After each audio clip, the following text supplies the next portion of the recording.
Enforcement Directorate has now intensified its money laundering probe into Sabrimala gold misappropriation case.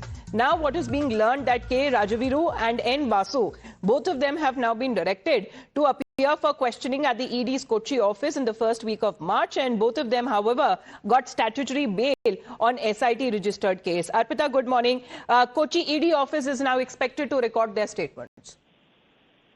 Good morning, Amita. This ED had made it clear that as and when the accused in the Sabrimala case, they are getting bail, they will be questioning them. They had made it clear earlier when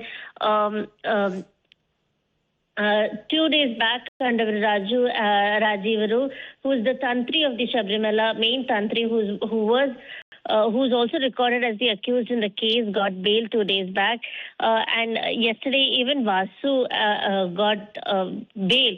So now both of them have been asked to come for questioning in the first week of March. Not just that, earlier also when Unnikrishnan Poti and other accused had got bail, immediately ED had recorded the statements.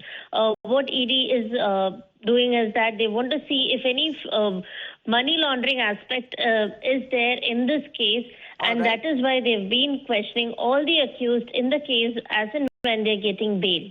So both of them have now been directed to appear for questioning at the ED's Kochi office, and that's going to happen in the first week of March, as both of them are out on statutory bail on the SIT registered case and Sabrimala gold loot case. Thank you very much, Arpita. Back after a short break.